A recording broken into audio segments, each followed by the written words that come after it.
Hello, everyone. My name is Louis Perry, and today I'm going to be talking about my Netflix documentary review. So, the documentary that I decided to watch was called The Twister Caught in the Storm. This film was directed by Alexandra Lacey, and this film follows a group of different individuals and they talk about their personal experience involving the Joplin, Missouri Twister, or the Twister that happened in Joplin, Missouri in 2011. And the central message of the documentary was that it just wasn't solely a very catastrophic twister. It was an extreme moment of loss, survival, and resilience for the entire city and everyone who lived through it.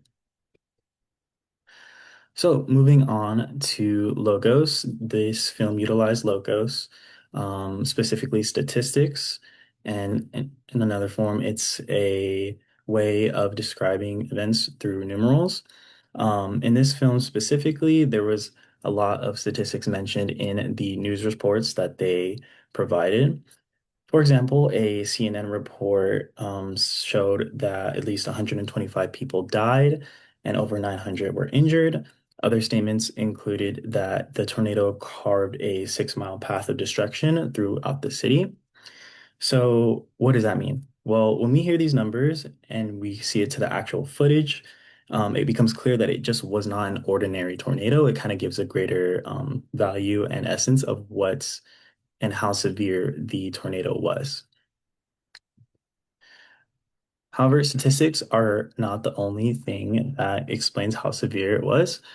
In the film, it follows a bunch of testimonies, and this specific example that I'm going to be using, um, we're going to be following Steven. Now, Steven was a teenager at the time. He was hanging out with his friends, and he was explaining that um, he was going, somewhere with his friends.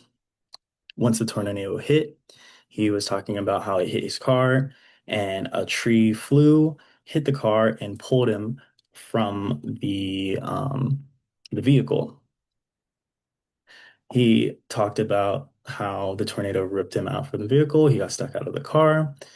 Additionally, he mentioned that he accepted his fate, so he really thought he was going to pass away, right? So when you hear these things, you're going to feel sympathy and you're going to be drawn to what he went through. It touches us on an emotional level through his testimony.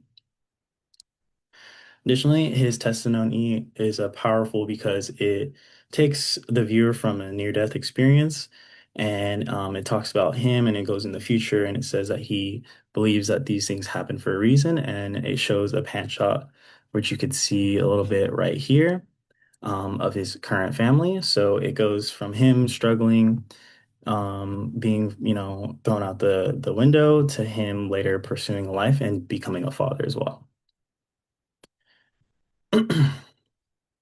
So, conclusions. The filmmaker used both logos and pathos to show the full impact of what the Joplin tornado did, right? Together, these two left the viewer with a lasting impression.